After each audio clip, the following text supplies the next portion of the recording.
आज मैं बनाने जा रही हूँ यहाँ पर पनीर स्टफ्ड पालक के पराठे। जी हाँ, पालक बहुत सारी पड़ी थी फ्रीज में, तो मैंने सोचा इसका क्या करूँ।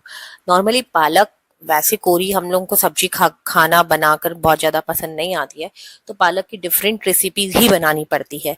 पालक की बहुत कम रेसिपीज मुझे आती है बनाना, बट उसमें से एक है पालक के पराठे। तो नॉर्मली मैं पालक के पराठे या पालक की पूड़ी बनाना ही प्रिफर करती हूँ। बट इस बार मेरे पास होममेड पनीर भी रखा था, तो मैंने सोचा क्यों ना मैं पनीर की स्टफिंग करके पालक के पराठे बनाऊं। बनाना तो मुझे पालक के पराठे ही थे। तो मैंने क्या करा, सबसे पहले पालक ली और वो ऑलरेडी मेरे पास कटी हुई रखी थी, क्योंकि मैं जब भी सब्जियां लेकर आती हूँ तो बारीक चॉप करके रख देती हूँ सब्जियां, वॉश कर धोकर बारीक चॉप कर, जिससे क्या होता है कि जब बनाना होता है रन टाइम पर तो बहुत ज्यादा हैक्टिक शेड्यूल नहीं होता है। तो मैंने क्या करा, पालक को, कटी हुई पालक को सबसे पहले पानी में अच्छे से वॉश कर लिया। उसके बाद मैंने उसको एक तपेली में पानी लिया और उसमें बॉईल करने रख दिया। इसको मैं 5 5 मिनट में इसको बॉईल करूंगी, बॉईल आने के बाद, ताकि ये थोड़ी सी सॉफ्ट हो जाए। और बॉईल जब करते हैं ना इसको, तो इसका कलर चेंज हो जाता है, ये ग्रीन से डार्क ग्रीन में कन्वर्ट हो जाती है। तो इसका कलर, अगर आपको ओरिजिनल कलर कलर वापस लाना है, तो जब ये बॉईल हो जाए और आप इसका पानी अलग कर दो, जब आप एक छलनी में इसको निकालोगे तो उसके ऊपर कोल्ड वाटर आप डाल दीजिएगा, तो जो ओरिजिनल कलर है ना पालक का, वो वापस से आ जाता है। तो यहाँ मेरी पालक में बॉईल आने लगा है। अब जब तक पालक बॉईल हो रही है, मैंने मीनवाइल कोरिएंडर लीव्स यहाँ पर ली है। आप कोरिएंडर लीव्स को देख सकते हैं, मैंने यहाँ पर नहीं, कोरिएंडर लीव्स करीबन 20 दिन पहले मैं लाई थी ये कोरिएंडर। और इसको मैंने इस तरह से सेव किया था कि ये करीबन 20 से 25 दिन मेरी आराम से चली थी। इसको मैंने टिश्यू पेपर के अंदर पूरा बंच बनाकर पैक करे थे, तो पानी जो था वो टिश्यू पेपर ने एब्जॉर्ब कर लिया था, तो ये खराब नहीं हुए थे। तो ये करीबन 2 पोर्शन में मैंने डिवाइड करे थे, नीचे का और ऊपर का पोर्शन ऑलमोस्ट खत्म हो चुका था कोरिएंडर लीव्स का, तो वो मैंने हटा दिया है। आप देख सकते हैं कितनी ग्रीन लीव्स है। कोरिएंडर खराब नहीं हुआ था, बट हाँ, अब 1 मंथ से ज्यादा आप इसको स्टोर नहीं कर सकते हैं। बट 1 मंथ भी काफी होता है कोरिएंडर और जो हमारी मेन लीव्स होती है उनको स्टोर करने के लिए। तो इसका फुल रेसिपी मैंने अपने ब्लॉग पे डाली हुई है, अगर आप देखना चाहते हैं कि कैसे स्टोर करते हैं मिंट लीव्स को भी और कोरिएंडर लीव्स को भी, तो आप वहां जाकर देख सकते हैं। उसके बाद मैंने उसमें से कुछ कोरिएंडर निकाला और उनको वॉश कर लिया। वैसे तो मैंने जब इनको स्टोर किया था उसके पहले भी वॉश करके ही रखा था, बट अभी भी मैंने एक बार वॉश कर लिया। अब यहाँ पे मैंने ग्रीन चिली लिया और ग्रीन चिली को भी मैं कुछ इस तरह से स्टोर करती हूँ। वैसे तो ग्रीन चिली के जो ऊपर के डंठल्स होते हैं वो हमेशा निकाल देती हूँ, बट इस बार मैंने नहीं निकाले वो। तो मैंने ग्रीन चिली भी स्टोर कर रखी थी, तो करीबन 1 मंथ चल जाती है। अब मैंने एक प्लेट में कोरिएंडर और ग्रीन चिली को ले लिया है और अलग से साइड में रख दिया है। अब मैं देखती हूँ मेरी पालक भी बॉईल हो चुकी है, अच्छे से सॉफ्ट हो चुकी है, पक गई है। तो अब हम इसको क्या करेंगे, अब हम इसको छलनी में निकालेंगे। छलनी में निकालने के बाद हम इस पे कोल्ड वाटर डालेंगे, ताकि इसका जो कलर है वो ओरिजिनल कलर वापस से आ जाए इसके अंदर। अगर आपको ये रेसिपी पसंद आ रही है तो आप मेरी रेसिपी को लाइक करें, शेयर करें और उस पर कॉमेंट करें। और अगर आप YouTube से ये वीडियो देख रहे हैं तो प्लीज मेरे चैनल को सब्सक्राइब करें और मेरे पेजेस को फॉलो करें। देखिए, अब मैंने इसको छलनी में ट्रांसफर कर दिया है। अब ये बहुत गर्म है। अब ये जैसे ही ठंडी, मतलब मैंने ट्रांसफर करने के बाद अपना जो ठंडा पानी था, कोल्ड वाटर, वो मैंने इसके ऊपर डाला है और ये अपना वापस ओरिजिनल कलर ले लेती है ग्रीन का। अब हम इसको क्या करेंगे, जो भी पालक थी उसको अब हमको पेस्ट बनाना है अच्छा सा।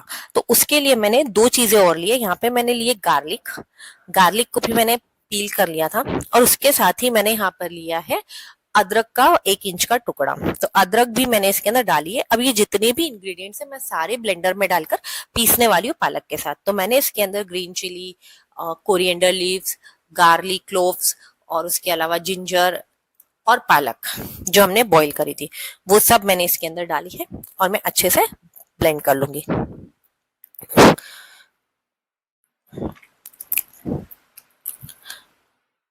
आपको पालक की कौन सी रेसिपी बहुत पसंद है मुझे कमेंट करके जरूर बताइएगा।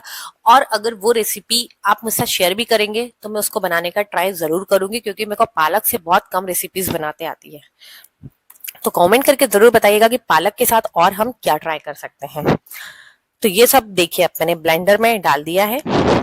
इसमें अगर आपको लगता है कि पानी की रिक्वायरमेंट थोड़ी सी रहती है, अदरवाइज वो ब्लेंड नहीं होगा प्रॉपरली, तो आप उसमें पानी का यूज कर सकते हैं। बट बहुत ज्यादा आपको पानी बहुत ज्यादा नहीं डालना है, क्योंकि जब आप इसको आटे में डालेंगे तो फिर आटा नरम होने के चांसेस रह सकते हैं। तो आप उसमें पानी थोड़ा ही डालिएगा, जितना आपको ब्लेंड करने के लिए रिक्वायर्ड है। अब मैं इसको ब्लेंड कर लूंगी। अच्छा, महीन पेस्ट बनाना है, बिल्कुल स्मूथ पेस्ट बनाना है। अदरक के जो आपने जिंजर डाली है, गार्लिक डाले, उनके पीसेस ना रहे इसके अंदर। अब मेरा पेस्ट बन के रेडी हो चुका है। अब मेरे को आटा गूंथना है, क्योंकि पालक के पराठे बनाने तो हो, गेहूं के आटे में ही मैं पालक का ये जो पेस्ट बनाई प्यूरी उसको मिक्स करने वाली हूँ। तो मैंने इसके यहाँ पे सबसे पहले आटा ले लिया है। गेहूं का आटा तो सबके यही है, तो गेहूं का आटा आप ले सकते हैं, गेहूं के आटे से ही बनाएंगे हम पराठे। अब इसमें गेहूं के आटे में भी हम कुछ इंग्रेडिएंट्स स्पाइसेस यूज करेंगे, जिससे ये और टेस्टी बनेंगे। तो यहाँ मैंने आटा लिया है, करीबन 2 से 3 कप लिया है, क्योंकि यहाँ पर मेरे आज मेंबर ज्यादा थे खाने के लिए, खाने वाले, तो मुझे आटा थोड़ा ज्यादा लगाना पड़ा। हम लोग कुल 4 मेंबर्स थे, तो उस हिसाब से मैंने आटा लिया था। तो आटे के बाद इसके अंदर अब हम सबसे पहले नमक डालेंगे, सबसे जो मेन इंग्रेडिएंट है सॉल्ट। सॉल्ट के बाद इसके अंदर हम लोग अजवाइन, और भी आप बहुत मेन है वो डालिएगा। उसके बाद मैंने इसके अंदर डाला हल्दी पाउडर, रेड चिली पाउडर,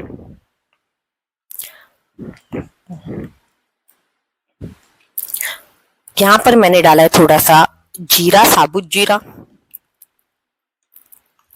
उसके बाद नमक, एज आई टोल्ड यू कि नमक डालना, नमक तो आपको डालना ही पड़ेगा, पालक के पराठे का टेस्ट नहीं तो नहीं आएगा।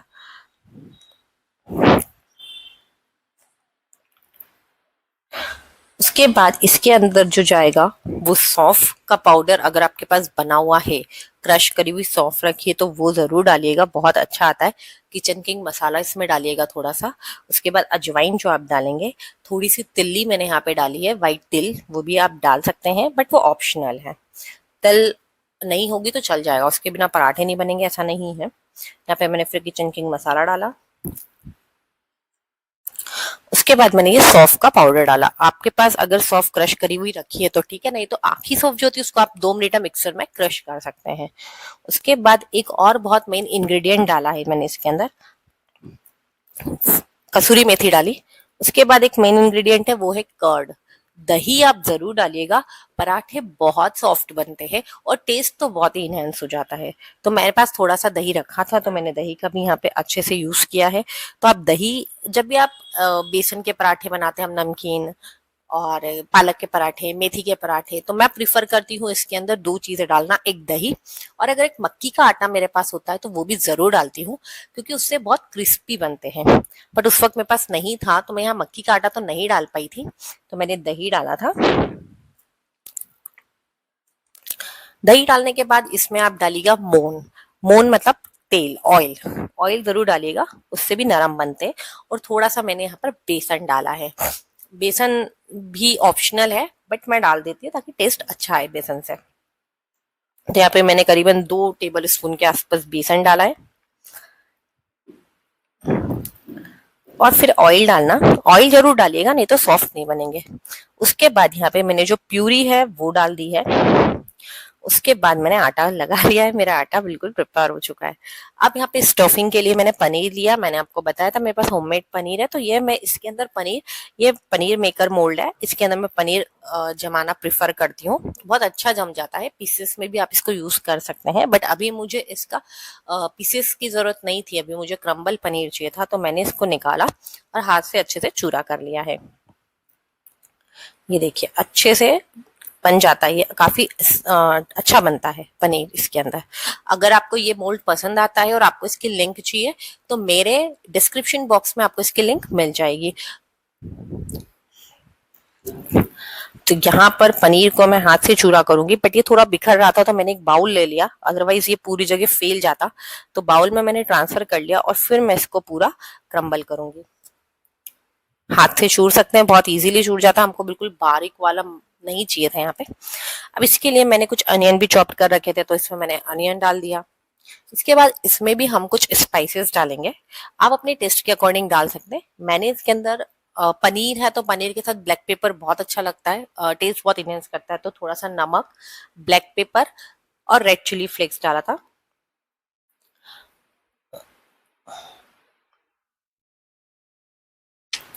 अगर आपको ये रेसिपी पसंद आ रही है तो प्लीज मेरी रेसिपी को लाइक करें, शेयर करें और उस पर कमेंट करें।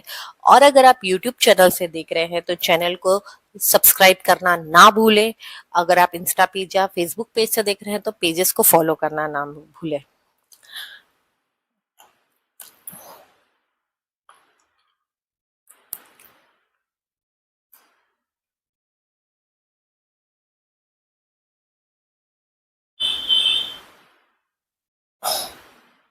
यहाँ पे मैंने कुछ कोरिएंडर लीव्स भी डाल दी है। ग्रीन चिली भी आप बारीक कट करके डाल सकते हैं यहाँ पे, बट वो ऑप्शनल। अगर आप रेड चिली भी डाल रहे हैं तो ग्रीन चिली आप नहीं भी डालेंगे तो चलेगा।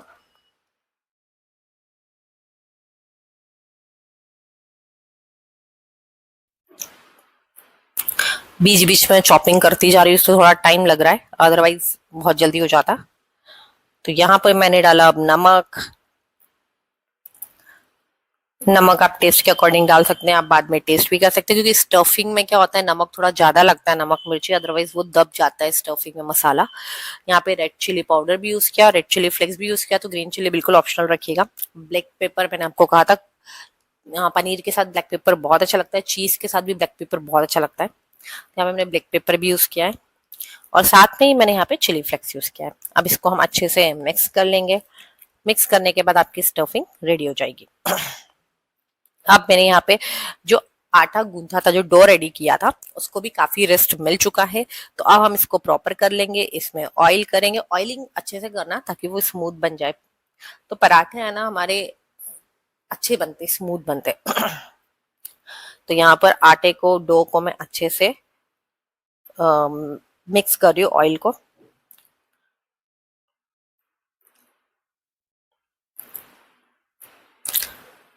आप क्या पालक के पराठे में और क्या डालते हैं कमेंट करके जरूर बताइएगा। क्या कुछ मैंने यहाँ पे मिस किया है तो वो भी मुझे जरूर बताइएगा कि आप ये भी डाल सकते थे और अच्छा टेस्ट आता, या आपको ये डालना चाहिए था। अब मैंने एक बॉल ली है, बॉल का मैंने पराठा बेलना स्टार्ट किया, बट पराठा बेलने के पहले मैं इसको एक रोटी, अच्छे से रोटी टाइप बेलूंगी। मैंने थोड़ी सी बड़ी बॉल ली है। अब इसके ऊपर ऑयल लगाएंगे। ऑयल ऑप्शनल है, आपको लगाना है तो आप लगाइए। मैंने कुछ पराठे में लगाया था, कुछ पराठे में नहीं लगाया था, डायरेक्ट स्टफिंग कर दी थी। बट अगर आप ऑयल लगा के स्टफिंग करते तो बहुत अच्छा टेस्ट आता है। तो यहाँ पर मैंने पनीर की स्टफिंग करी है। अब स्टफिंग करने के बाद आप इसको कोई सा भी शेप दे सकते हैं। मैंने आज यहाँ पर इसको स्क्वायर शेप दिया था, मैंने पॉकेट टाइप बनाए थे, तो पॉकेट पराठे बनाए थे, बट मैंने उसको बेल लिया था ये।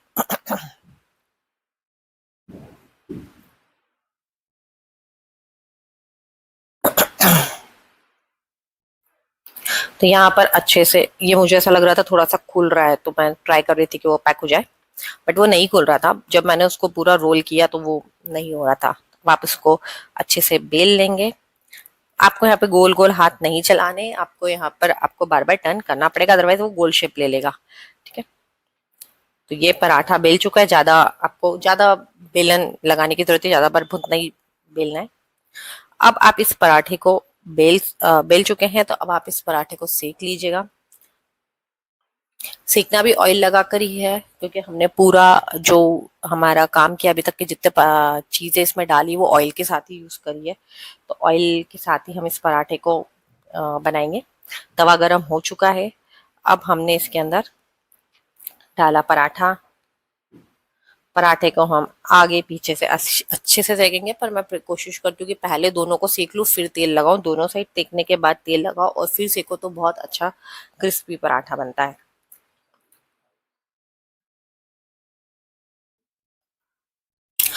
आप लोगों को और कौन कौन से टाइप के पराठे खाना पसंद है, या और कौन कौन से टाइप के पराठे बनते हैं? तीन चार तो मुझे पता है। मेथी के पराठे, मटर के पराठे, नमकीन पराठे बनते हैं जिसमें हम गेहूं चने का, मतलब गेहूं और बेसन का आटा यूज करते हैं। कि पालक के पराठे बन गए। और कौन कौन से पराठे बनते हैं इस टाइप से, जिसको हम आटे में मिक्स कर कर बनाते हैं? स्टफिंग वाली बात नहीं कर रही हूँ मैं, आटे में मिक्स कर कर अगर हम कुछ बनाते हैं तो वो पराठे और कौन कौन से बनते हैं, आप कमेंट करके जरूर बताइएगा। अब ये एक साइड से सिक चुका है। अब हम इसको टर्न करेंगे। वो चिपक रहा था तो मैंने टर्न करने के लिए फिर एक खुरपा लिया है, उससे मैंने इसको टर्न करा है। अब ये और सिकेगा, अंदर स्टफिंग है पनीर की, और स्लो स्लो आपको इसको सेकना है। बहुत ज्यादा तेज पे सेकेंगे तो जल जाएगा और प्रॉपर सिकेगा भी नहीं, क्योंकि थोड़ा सा मोटा बनाया है अपन ने इसको।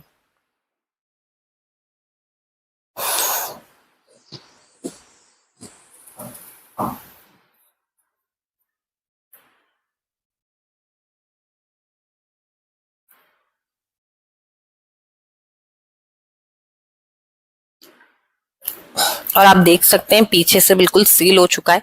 ऐसा नहीं कि आपका पनीर बाहर निकल रहा है या आपका पराठा फट रहा है। आप बहुत धीरे धीरे इसको बेलिएगा तो इसमें कुछ भी प्रॉब्लम नहीं आएगी। अब इसको फिर से टर्न कराई, देखिए सिक गया है। अब आप इस पे ऑयल लगा सकते हैं, तो यहाँ पर आप ऑयल ग्रीस कर सकते हैं। मैंने भी ब्रश की हेल्प से इसको ऑयल लगा दिया था। इसी तरह से बैक साइड में भी ऑयल लगा दीजिएगा। ये यहाँ पर भी सिक चुका है। अब ऑयल लगाकर आप इसको सेकिएगा, बहुत ही क्रिस्पी और टेस्टी बनते हैं। और इसी तरह से मैंने पराठे बनाए थे, कुछ मैंने राउंड शेप में बनाए थे और कुछ मैंने स्क्वायर शेप में बनाए थे। तो मैंने स्टार्टिंग के कुछ पराठे स्क्वायर शेप में बनाए थे, और मेरे हस्बैंड को जनरली ऐसे शेप वेप कुछ समझ में नहीं आता उनको, तो आप राउंड शेप में दे दो वो खा लेंगे, तो उनके लिए मैंने राउंड शेप में बनाए थे। इसको अच्छा सीम पर ही आप क्रिस्पी होने तक सेकिएगा।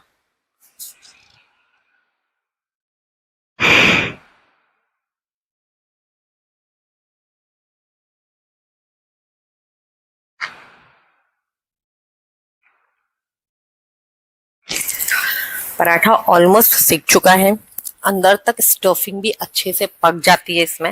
वैसे पनीर को ज्यादा टाइम लगता नहीं है पकने के अंदर, खाने में बहुत टेस्टी लगते हैं ये पराठे।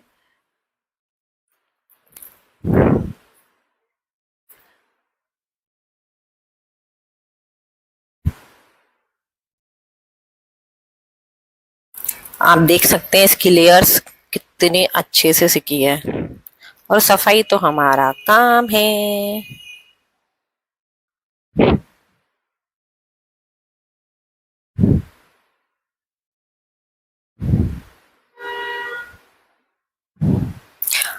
अब मेरा पराठा निकल चुका है, सिक चुका है, और ये दूसरा पराठा आ चुका है। दूसरे पराठे को भी आप ऐसे ही सेकिएगा, पहले आप अच्छे से सेकिएगा दोनों साइड से, फिर उस पे ऑयलिंग करेंगे।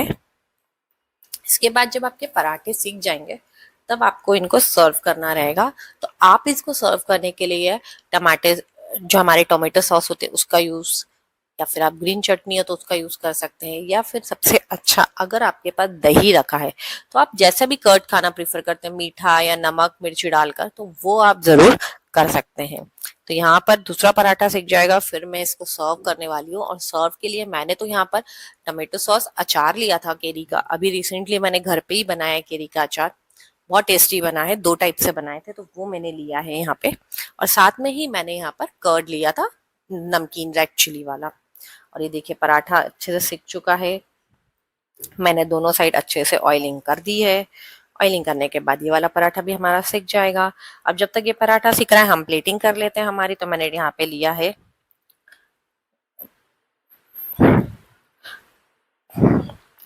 दही। अब मैंने यहाँ पे लिया है दही, दही के साथ लिया है मैंने, दही के साथ लिया है यहाँ पे टमेटो सॉस।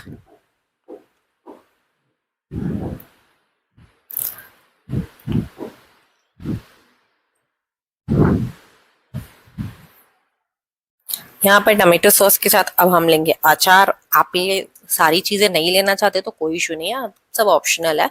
आप कोई भी एक चीज जो भी अवेलेबल है वो ले सकते हैं। इसके बाद अब हम लेंगे एक प्लेट में पराठे। आपको अगर अनियन के पीसेस भी पसंद है तो आप अनियन भी यहाँ पे ले सकते हैं, बट मुझे नहीं लगा कि पराठों के साथ अनियन की जरूरत थी तो मैंने तो नहीं लिए हैं।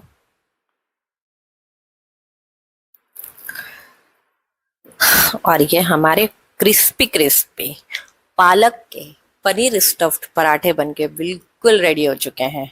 और आपके मुंह में पानी आ रहा है देख के, बहुत टेस्टी लग रहे थे पराठे। इसके ऊपर बटर मेल्ट करिए और टेस्टी लगेगा। मुझे बटर नहीं खाना था इसलिए मैंने नहीं मेल्ट करा। आप इसके ऊपर एक बटर का पीस डाल दीजिएगा गरम गरम पराठे पे, इतना टेस्टी लगेगा। मैंने भी दही में रेड चिली पाउडर और थोड़ा सा सॉल्ट डाल दिया था। और मेरी प्लेटिंग पूरी कंप्लीट हो चुकी है। अब जिसको भी आप जो भी ये खाना चाहता है वो आ सकता है और एंजॉय कर सकता है मेरे पालक के पराठे, जो कि बहुत टेस्टी थे। और मेरे बेटे को तो